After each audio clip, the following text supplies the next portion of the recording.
Stomach में हम लोग को पढ़ना है डाइजेशन। इसमें कई इसके कड़ी होते हैं, कई इसके प्रकार होते हैं। तो स्टोमक में कई प्रकार की चीज़ें होती हैं।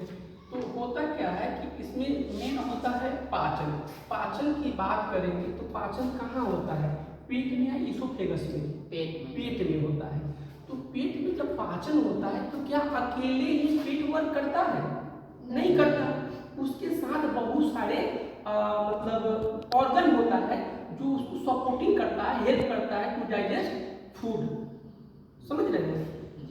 फूड में बहुत सारे प्रोटीन होते हैं, बहुत सारी चीज़ होती हैं जो हम आगे इस वीडियो में चर्चा करेंगे। तो अब सबसे पहले हम लोग थोड़ा सा रिकैप करेंगे, एक बार समझेंगे डाइजेस्टिव सिस्टम क्या है। जब जटिल से जटिल अणु को सरल अणु में, छोटे छोटे अणु में जब तोड़ा जाता है, वही प्रक्रिया डाइजेशन या डाइजेस्टिव सिस्टम कहलाता है। ठीक है। सिस्टम की बात करें तो सिस्टम में कई सारे ऑर्गन मिलके डाइजेशन के लिए काम कर रहे हैं, वह सिस्टम होता है। जैसे एक कंप्यूटर के लिए माउस बहुत जरूरी है, बिना माउस की स्मूथली वर्क करना संभव नहीं है। अब बहुत लोग का अवधारणा है कि नहीं कीबोर्ड से काम चला लेंगे, भैया कीबोर्ड से काम चला लो, कोई दिक्कत नहीं है, लेकिन माउस से थोड़ा सा स्मूथली वर्क होता है। अब माउस हो कीपैड नहीं हो, यानी कि जब सभी चीजें एक साथ जुड़ता है तो स्मूथली वर्क करता है। तो सब कई चीजों एक साथ जुड़ना वो क्या कहलाता है? सिस्टम कहलाता है। ठीक है। तो उसी प्रकार के डाइजेस्टिव सिस्टम हम लोग पढ़ रहे हैं।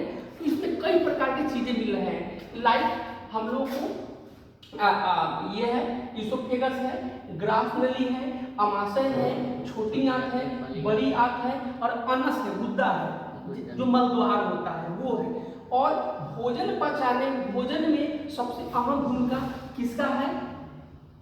मुंह में जो दांत है उसका है, जीभ भी है। खैर जीभ का कार्य होता है और स्वाद देना है ना, लार को मिलाना।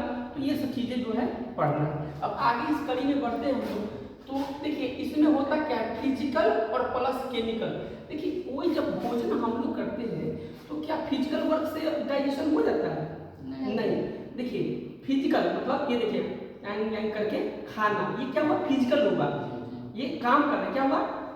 च्युइंग करना, मतलब हम लोग फिजिकल कर रहे हैं। और जब अंदर जाता है, जब वही बाइट, वही भोजन जब अंदर जाता है पेट के अंदर, तो उसमें केमिकल रिएक्शन होता है। क्या होता है? केमिकल रिएक्शन होता है। एक मैं उदाहरण आपको देता हूँ। क्या कभी किसी को या आपने खुद उल्टी किया है? वोमिटिंग देखे होंगे ना कि इतना जोर से झांस लगा होगा आपको, नाक मुंह नाको माहे आ गया होगा मुंह में। मेरे साथ तो हुआ है, नाक मुंह सब में जो है ना एक बार। तो देखिए होता क्या है, बेशक आप दूध खाए थे, बेशक आप क्या खाए थे? दूध खाए थे, बेशक आप मिठाई खाए थे, लेकिन जब यार पूरा एक टाइप का झांस टाइप का पूरा दिमाग हिल गया। पता है क्यों? इसका रीजन क्या होता है पता है? नहीं। मैं केमिकल रिएक्शन की बात कर रहे हैं, समझिएगा। वीडियो की स्कूप जो ऑनलाइन है स्किप नहीं कीजिएगा, समझ में नहीं आएगा। इसमें क्या होता है कि जैसे आप अच्छा भोजन भी किए ना, तेल मसाला वाला कम किए, मिठाई खाए, दूध खाए, दही खाए, अच्छा चीज खाए, तो उसमें तो भाई झांस नहीं होना चाहिए। झांस क्यों होता है? दिमाग एकदम से हिल क्यों जाता है उल्टी करने के बाद? उसका रीजन सिर्फ और सिर्फ एक होता है। पता है क्या होता है? उसमें ना हाइड्रोक्लोराइड, मैंने लिखा ये HCl, उसमें ना हाइड्रोक्लोरिक जो है ना एसिड मिलता है, जिसके कारण जो है क्या होता है, भोजन जो है बहुत गल पच जाता है ना। और वही जो है हाइड्रोक्लोरिक के कारण ही जब उल्टी करता है कोई भी इंसान तो उसको झांस का क्या होता है? महसूस होता है। समझ गए बात? तो वहां पे क्या हो रहा है? Chemical reaction. हाइड्रोक्लोरिक क्या है? केमिकल है। वहां पे क्या हुआ? Chemical reaction. यानी ये नहीं कि मुंह से आएंगे का चिबा लिए और वो अंदर चला गया और आपका जो है भोजन पच गया, डाइजेस्ट ना बाबा ना। पहले आपका फिजिकल रिएक्शन होगा। पहले आप मुंह चलाएंगे, उसमें जीभ बहुत सारे लार को मिलाएगा, उसको स्मूथ बनाएगा, अंदर तक जाएगा। पेट में जाने के बाद उसमें क्या होगा? Chemical reaction. तो मैंने बताया फिजिकल और केमिकल दोनों रिएक्शन होता है डाइजेशन में। डाइजेशन में कौन कौन सा रिएक्शन होता है? डाइजेशन में कौन कौन सा रिएक्शन होता है? फिजिकल और केमिकल, दोनों रिएक्शन होता है तभी भोजन डाइजेस्ट होता है। समझ गए आप? समझ। अब सबसे इसमें मेन जो चीज होता है मुख गुहा, जिसको बोलते हैं एलिमेंट्री कनाल। क्या बोलते हैं? एलिमेंट्री कनाल। भोजन कहाँ से लेते हैं? मुख गुहा से, है ना, यहाँ से भोजन लेते हैं, इसको एलिमेंट्री कनाल। तो मुख देखिए, भोजन जब लिए, ये समझिएगा मैं बता रहा हूँ, भोजन मुंह से लिए बाबू, कहाँ से लिए? मुंह से।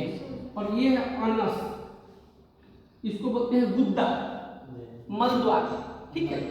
यानी कि इसोफेगस से शुरू हुआ, ये कहाँ से शुरू हुआ बाबू?